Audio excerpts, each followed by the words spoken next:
मुसाफिर part 3। जोर से धड़कने लगा। उसने तुरंत सिर झटक दिया। नहीं, ये मेरा भ्रम है।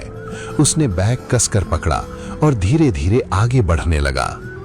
कुछ कदम चलते ही पीछे से पैरों की आवाज, धक धक धक। रोहित रुक गया, आवाज भी रुक गई। उसने हिम्मत करके बिना मुड़े कहा, कौन है? कोई जवाब नहीं। वो फिर चलने लगा। आवाज फिर शुरू, इस बार और करीब। उसकी सांसें तेज हो गईं। उसे दामोदर की बात याद आई, पीछे मत देखना।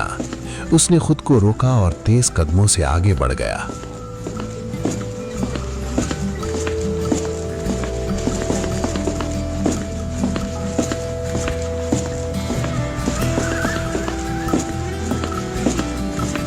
थोड़ी दूर आगे उसे एक टूटी फूटी चाय की दुकान दिखाई दी। एक कोना जला हुआ, दीवारों पर काले निशान और एक लालटेन हल्की हल्की जल रही थी। रोहित हैरान हुआ, यहां कौन होगा इतनी रात में? थकान से उसका शरीर जवाब दे रहा था। वो जाकर लकड़ी की बेंच पर बैठ गया। खामोशी का डर, चारों तरफ सन्नाटा। अचानक किसी के चलने की आवाज, धीरे धीरे, खर खर, जैसे कोई घसीटते हुए चल रहा हो। रोहित तुरंत खड़ा हो गया। अंधेरे से एक लंबा दुबला आदमी बाहर आया, कंधे पर फटा कंबल, चेहरा आधा छुपा हुआ। उसकी चाल धीमी थी, लेकिन आंखें सीधा रोहित पर टिकी थीं। रोहित ने हिम्मत करके पूछा, भैया आप भी नरकपुर जा रहे हो क्या? उस आदमी ने कुछ सेकंड रोहित को घूरा, फिर धीमी भारी आवाज में बोला, तू यहां क्या कर रहा है इस समय? रोहित, मुझे गांव जाना है, जरूरी काम है। आदमी हल्का सा हंसा, जरूरी काम या जरूरी मौत? तुझे किसी ने रोका नहीं? रोहित, सबने रोका, पर मुझे जाना ही है। आदमी थोड़ा पास आया, तो सुन, अब जो होगा उसके लिए तैयार रह। ये रास्ता सीधा गांव नहीं जाता। ये पहले तुझे तेरे डर से मिलवाता है, और अगर तू हार गया तो तू खुद ही इस रास्ते का हिस्सा बन जाएगा, जैसे कई और बन चुके हैं जिनकी आवाजें तू थोड़ी देर में सुनने वाला है। रोहित के रोंगटे खड़े हो गए। रोहित ने डरते हुए पूछा, भैया क्या आप मेरे साथ चलोगे? आदमी बोला, चलूंगा, पर मेरी शर्त मानी तो। रोहित, क्या शर्त? मेरे साथ चलना है तो मेरी हर बात माननी पड़ेगी, बिना सवाल पूछे, बिना सोचे। अगर मैं कहूं रुक जा तो रुकना, अगर कहूं भाग तो भागना, अगर कहूं आंख बंद कर तो आंख बंद करना, और सबसे जरूरी बात, कभी भी पीछे मुड़कर मत देखना, क्योंकि इस रास्ते की सबसे बड़ी चाल यही है। ये तुझे मजबूर करेगा मुड़ने के लिए, कभी किसी की आवाज बनकर, कभी तेरे अपने किसी जानने वाले की आवाज बनकर। और जिस दिन तू मुड़ा, समझ ले तू वापस नहीं जाएगा। रोहित अब पूरी तरह डर चुका था, लेकिन बोला, ठीक है, मैं आपकी हर बात मानूंगा। दोनों धीरे धीरे आगे बढ़ने लगे। पेड़ों की शाखाएं हिल रही थीं, और अब आवाजें साफ आने लगी थीं।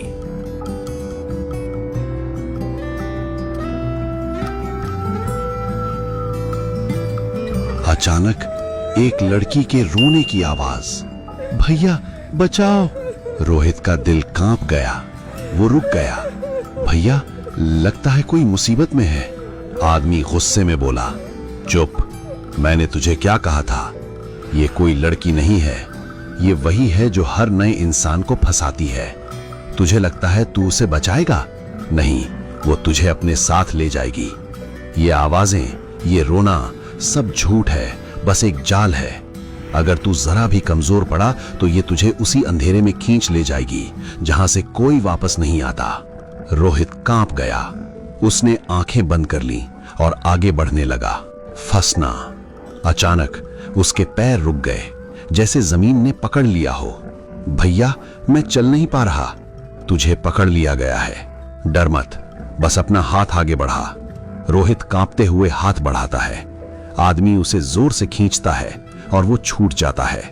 आदमी बोला, अगर 1 सेकंड और रुक जाता तो तू भी उन्हीं में शामिल हो जाता जो हर रात यहां भटकते हैं और नए लोगों को बुलाते हैं। अब दोनों तेज चलने लगे। रोहित, भैया आप कौन हो? आदमी कुछ सेकंड चुप रहा, फिर बोला, मैं वही हूं जो इस रास्ते को जानता है। मैंने यहां सब खोया है और अब मैं किसी और को खोने नहीं देता। तू मुझे क्या समझता है ये जरूरी नहीं, जरूरी ये है कि तू जिंदा रहना चाहता है या नहीं। रोहित चुप हो गया। कुछ देर बाद दूर से गांव की हल्की रोशनी दिखाई दी। रोहित ने राहत की सांस ली, लेकिन उसी समय पीछे से एक आवाज आई, रोहित रुक जा। और ये आवाज बिल्कुल उसके पापा की थी। रोहित रुक जा बेटा। आवाज बिल्कुल उसके पापा जैसी थी। रोहित के कदम वहीं रुक गए। उसका दिल जोर जोर से धड़कने लगा, आंखों में आंसू आ गए। ये पापा की आवाज।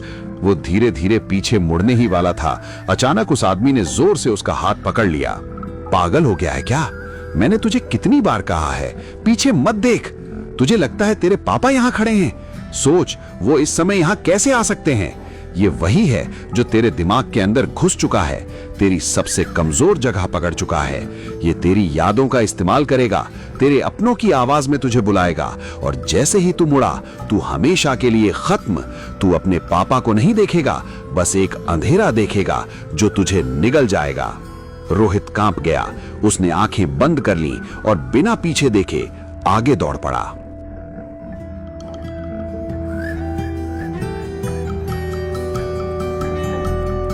दोनों तेजी से गांव की तरफ भागने लगे। पीछे से आवाजें बढ़ती जा रही थीं। रोहित बेटा रुक जा, मुझे छोड़कर मत जा, मैं गिर गया हूं। हर आवाज उसके दिल को तोड़ रही थी, लेकिन उसने हिम्मत नहीं हारी। कुछ ही सेकंड में वो गांव के किनारे पहुंच गए। गांव, लेकिन अजीब तरह का सन्नाटा। कोई इंसान बाहर नहीं, कोई कुत्ता नहीं, कोई आवाज नहीं, बस हवा और खाली गलियां। कुछ घरों में हल्की हल्की दिए जल रहे थे, जैसे लोग अंदर छुपे हुए हों। रोहित हांफते हुए बोला, भैया हम बच गए? आदमी ने गहरी सांस ली, फिर धीमे स्वर में बोला, अभी नहीं, तू बस उसकी पकड़ से थोड़ी देर के लिए निकला है। ये मत समझ कि तू सुरक्षित है, क्योंकि असली खतरा अब शुरू होता है।